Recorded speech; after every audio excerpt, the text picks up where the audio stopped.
Hey everyone, this is Manly Baz here presenting a kind of completionist video for Sallyface episode 5. So this is not a complete playthrough, I do have one of those on my channel.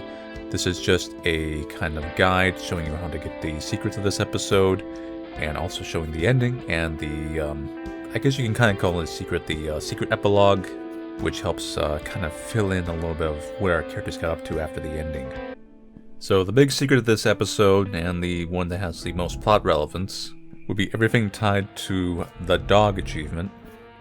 And this has to do with the hexagons you find throughout the episode and a specific puzzle and door that you can unlock later on in the episode. So this one's extremely crucial. It gives you kind of the big reveal of the backstory of Sally and his mother and what his connections are to some of the flashbacks you kind of see earlier on in the series. But with these clips, you'll see the locations of these hexagons. You do have to actually collect them. You just can't like cheat and know the answer to the puzzle. And it will also show you the solution, which is tied to the color of the dye on the hexagons, the little dots, not the color of the hexagon themselves.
This achievement is straightforward. This one is the memorized one. Pretty much this one is just remembering the correct passcode to the shed, which was given to you in the previous episode 4. And you only get one chance of this, so if you fail it, you pretty much have to reload back to the beginning of the chapter.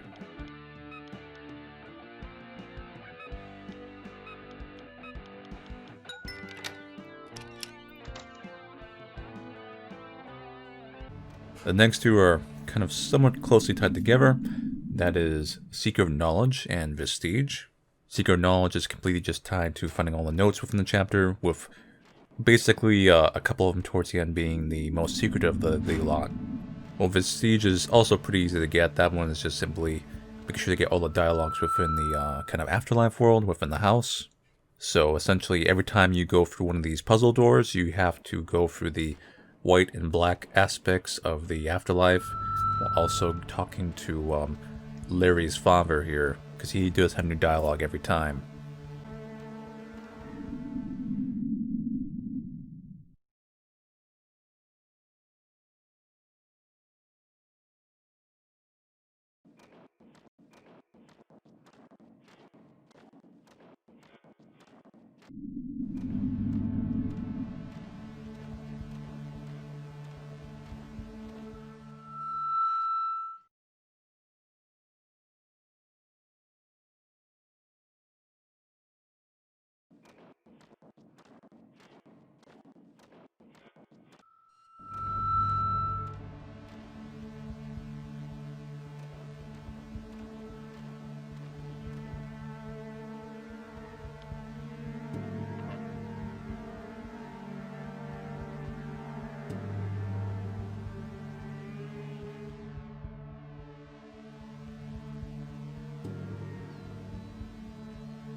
And the last achievement, which I'll mention here, I'm not going to really show a scene for it because it's kind of straightforward.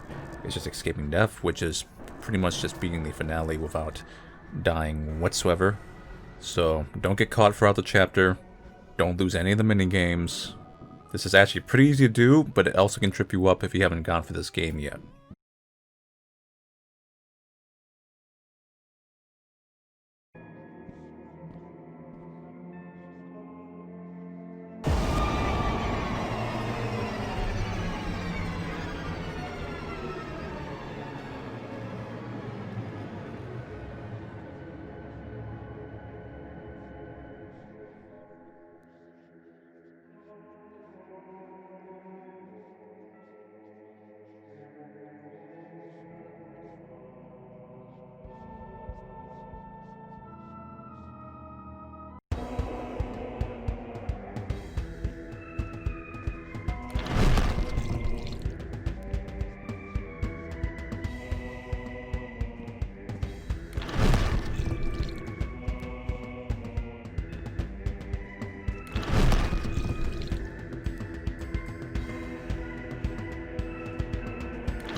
And the epilogue is pretty straightforward, which I'm going to show here.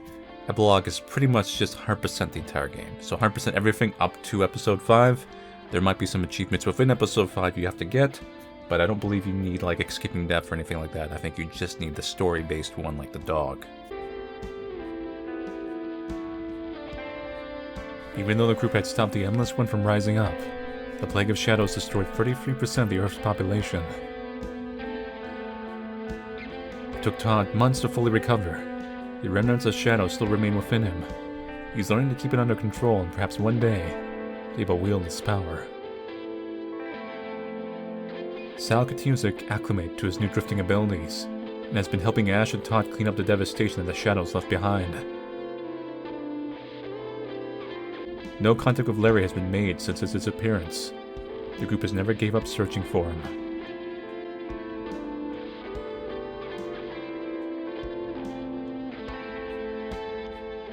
So that's it for the Sally Face series, and that specifically was the secret epilogue, which you only unlock by basically 100% in the game. So this was just an ending video. If you didn't come from my actual playthrough, and you want to actually see more of the secrets and lore throughout the entire series, and just check out my playlist. It has the entire series there, and I got the majority, I think, of the actual important achievements anyway.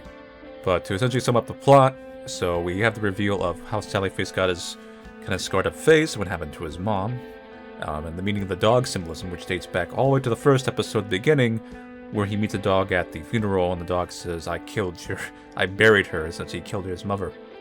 So the dog thing kind of appears here and there, and now we realize it's the cultist leader that did it. Although we don't know why they specifically targeted Sally Face.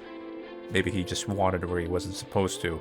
But that scarred up his face. I'm assuming the cultists covered it up, everything. They said, oh, it was just some accident, your mom died, and Sally survived. And then we have the greater connected lore, where a lot of the characters have some connected background, whether family history, everything. And you have the Larry subplot, where his dad is a kind of parallel dimension alien. And for the most part, we're dealing with, throughout Sally Face, you're dealing with a extra-dimensional god. So a Lovecraftian god, basically. It's not like Satan or anything like evil like that. In fact, the one Native American character even mentions, it's not a necessarily purely evil being, it's just hungry. So we're essentially just, it's chewing on our souls just like you would chew on potato chips. So we get a little lore drop there. We know that some Native Americans came to this land, they found this god, the hunter went in, they saw this great light, and they came back and it's like, oh yeah, it's a great place to settle. And then they realized he was trapped, and you can kind of see in the cave walls that the god usually goes through a proxy. You see that they depict the hunter essentially being possessed, the whole process where it possesses somebody, and then it possesses more, and when it possesses people, it's essentially kind of consuming their souls, per se. So usually never physically comes into this world, it usually just acts through proxy. And this just went on and on and on. This cult dates way back, and it's all just attached to this ancient land, so it's kind of like the Ghostbusters, the tower, and the apartment, and the whole thing in that cult, kind of a little minor backstory in that. But it's a consumption-based god, it's a devourer, it's a gluttonous god, and Sally Face was essentially prophesized for whatever reason. You know, he's just the main character, you can't really look too deep into that, but he gets the power of the necrolights. His guitar shoots the necrolights, so it harnesses the exact power of the underworld and the other dimensions to blast the god back. And there's this whole meta world and everything, and there's obviously the creators saw a lot of Twin Peaks because they used some of the concept of the Black Lodge and I think there was the Red Lodge and so on, and the White Lodge. There was like 3 lodges or something. So they used it as kind of like positive and negative parts of the afterlife, and then the gluttonous god would be the evil god that was in Twin Peaks, so who also infected people, per se. So this is essentially 90s Beavis and Butthead meets Twin Peaks. Some people have some question like, what happened to Larry? Why wasn't that answered? The epilogue didn't answer enough, and so on and so on. And I feel like it's easy to think that, but it's because if you feel like everything needs a strong answer, and the answer is basically there, it's Larry died. He says like, oh, he mentions that once the soul goes on to the void, like, you know, ego eventually passes on. They never saw Larry again. They kept looking for him. They never saw him again. And you can tell because when he passes away at the very ending, the soul stone or whatever drops. And he did have that in the afterlife, and there'd be no reason for that to drop in the physical realm if Larry didn't finally pass on, or at least pass on to another parallel dimension of wherever souls go. So he's gone. Sallyface becomes a world walker. They only say if Ash still has the weird power arm, although there's a little bit of foreshadowing for the power arm, by the way, in the Clunky game, which was a little interesting. That little angel thing was actually foreshadowing this entire final boss battle. But Todd eventually is going to get some shadow power. Apparently Sallyface, they weren't able to fully stop the shadow. It looked like it still did some damage to the world, and a lot of people's souls were consumed, at least half the population or something. So now the world's some weird post-apocalypse, and Sallyface, Todd, and Ash are going to be the Avengers of protecting this realm from the other evil gods of other dimensions, other beings. That's basically how the series ends. So it's all explained if you actually kind of look at it. Like, I don't really think there's any, like, plot points I actually have any question about. Like, evil god came to this realm, Native Americans found it, cult, blah blah blah. Parallel dimensional aliens, people who look just like human beings, multiple dimensions, etc., etc. That's Sallyface. But yeah, that's the story. If I were to grade the final episode, this is kind of an addendum review that I did not include in my final episode of the actual main chapter playthrough. So it doesn't quite have the fun kind of soul of the previous ones, where you have like the quirky characters everywhere and the kind of edginess mixed with the comedy. This is more of a straightforward episode. It's kind of a weird tribute to adventure game history, with different styles of adventure game, different aesthetics, and so on, different forms of gameplay. And they offer, or the creator rather, did a lot of work on it. I actually think it was very, very well done in that retrograde. Like I said, some people will feel a little confused in the story, but like I said, it's relatively explained. I do miss that there wasn't enough interaction between the characters, because most of them are dead, or they don't appear till the end. And part of the fun of this series was interaction between characters. We lost quite a bit of that. And I would say the ending is a little too cold. It needed something a little more... It would have been cheesy, but it should have had a little more emotional thing, a little more dialogue between Larry and Sally before he went. It could have helped, because it's... Yeah, you don't necessarily always need that kind of closure, but writing is directing is directing. So sometimes you do need that stereotypical kind of aspect to give the audience a certain level of pacing on their writing. But I could see where the developer might have kind of hit a wall towards the end here. It's probably the least enjoyable episode, although it's well done. I'm not saying it's actually bad. I'm saying enjoyable with a certain, like I said, the fun's gone because due to the climax of it. But I can see where... So, it's probably because the episodes took so long releasing between each other that it feels a little more short and everything. But if you play the game from the beginning to the end as a whole, if you're someone coming in fresh, then it feels a little more proper. Of like, oh, this is the climax. Most of the cast is dead, so you can't really have interaction. The cultists and the evil god is all here, everything. So, in the context of every single episode being a singular game and it being played in straight, it makes more sense of what it is, how it is. If you've been waiting and playing each episode as they've released, and you've waited a year between episode releases, I can see where that shortness and that lack of certain parts of the soul are kind of more of hurting your experience.